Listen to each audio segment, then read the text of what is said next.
Bismillah, hurmatly musulman mütəvanlar. Kıyamattın belgileri jönünde aytıp berебiz.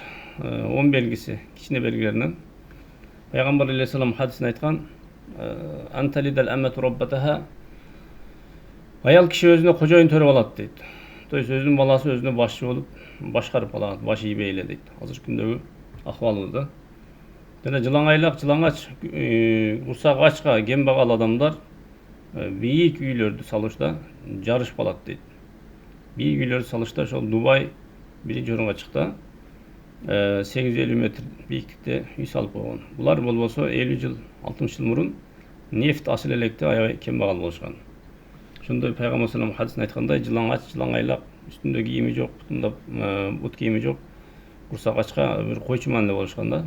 Toysa ошол çölde koy kaytarılı жүрген адамдар, бирок Аллахтын казынасы ачылып, буларга ошентип байып кетишти. Жана жөн эле байып калбасам, булар дүйнө жүзүндөгү эң алдыңкы эмеге чыгабыз деп умтулушуп, жарышып калышты. Азыркы күндө Сауд Арабиясында ошондой бийигирээк здание куруп атыптыр. Алардан дагы бийигирээк. Бул кыяматтын белгиси туугандар. Болду да ушу, окуя болду, бүттү. Кыяматтын кичине белгиси болуп бүттү туугандар ушулар. İlimnin azayışı deydi. İlim azayıp atат. Mına şeriat ilimi bilgen adam az.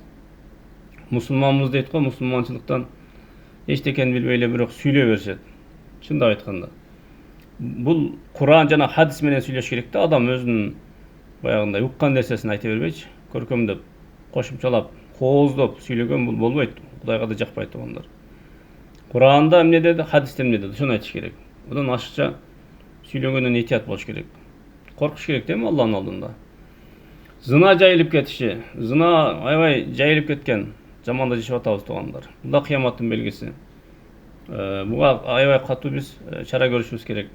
Özümüzden ele şu baldarımız, özümüzden ele kızlarımız. Şuları tıyıp salışımız gerek tuğanlar. Kızlarımız ayakta, жылаңач çıkıp alıştı köşelerge. Tıyışımız gerek şularda. Ayrıca mına sezon, köl sezonunda, plajda жылаңач жүргөндөр. Жылаңачтан iş ayırması yok. Мына үйдө төшөктө жаткандай эле жылаңач жүрүшөт. Уялбайбы ошолор да? Уялыш керек да туугандар. Ошонун күйөөсү, ошонун агасы же иниси же атасы бар да. Ошол аял кыздардын. Ошолор кайтарыш керек, кой деш керек туугандар. Болбойт мындай. Болбосо Аллахтын кары келет туугандар. Аллахтын кары келсе эми эч ким кайтара албайт, билебиз. Ичимдиктин жайылып кетиши дейт. Ичимдиктер ичилип, аябай жаман иштер болуп атат, көрүп атабыз күнүгө. Авариялар болуп атат. Канча тыйса деле Bayrağı ошончо ичип атышат туугандар. Yakfirul harac, ölüm көбөйүп кетет деген. Өлтүрүү, тоюс. Адам өлтүрүү ушундай бир жаныбар өлтүрүүдөн да жеңил болуп калды азыр. Кудай сактасын, астагфирулла. Ушундай жеңил көрүп калышты адамдар. Кече эле бирөөсү бычактап койду. Машина менен келип, машинадан жол талашканбы, эмне болгон эми түшө калып эле беркиси урам десе, беркиси бычак көтөрүп атат.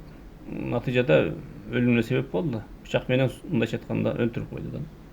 Шайтан ошону оюна салды да. Шайтан айтканын кылып койду, тоюс. Өзү дагы өкүндү да бирок ошону. Шайтан кетип калды өкүнгөндөн кийин бирок. Ошон үчүн этият болойлу туугандар. Бул кыяматтын белгилери экен. Убакыттын бат өтүшү да кыяматтын белгисине кирет. Азыркы күндө убакыт аябай тез өтүп атат. Хадисте да келет. 1 жыл 1 айдай өтүп кетет. 1 ай 1 аптадай, 1 апта 1 күндөй, 1 күн 1 сааттай, 1 саат 1 мүнөттөй, 1 мүнөт 1 секундтай өтөт деген экен. Хадисте Пайгамбар салам. Азыр ошол убакытты көрүп атабыз. Тез өтүп атканын. Бул кыяматтын белгиси.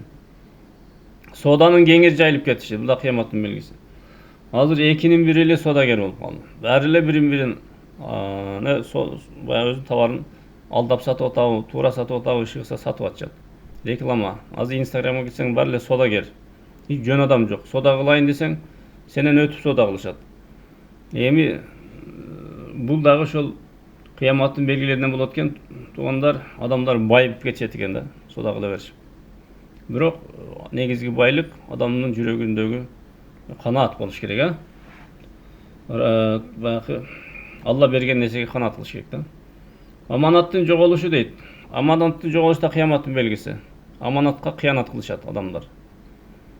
Аманат бул бирөө сага ишенип бири иш тапшырса, же бир акча берсе, же бир товар берсе, ошону кыянат кылып кайтарбай коюш. Ошол ишти толук аткарбай коюш. Ошол да кыянат болот. Азыркы күндө мына органдарда иштеген адамдар, мамлекеттик кызматта, элдин көйгөйүндө иштеген адамдар, ушуларга бул кылып аткан иштердин баардыгы аманат туугандар. Алар кыянат кылбастан ошол сот болобу, башкасы болобу, ошол ишинде кыянат кылбастан элге ак кызмат кылыш керек да. Ошондо кыянат кылбаган болот. Болбосо ал кыянатка жатып калат. Паранын жайылышы дейт. Азыркы күндө күнүгө эле кармалат. Акча берип атканы же акча алып атканы, бирок дагы деле токтобойт да. Бул аябай жайылып кеткен дүйнө жүзүндөгү, бул дагы бир жаман нерсе. Адамдарды кедейликке, баягы аркага тартып аткан нерсе бул, Ошондой эле музыка жана көңүл ачуунун жайылышы дейт. Бул нерселер дагы аябай жайылып кетти. Кыяматтын белгиси ушундай экен.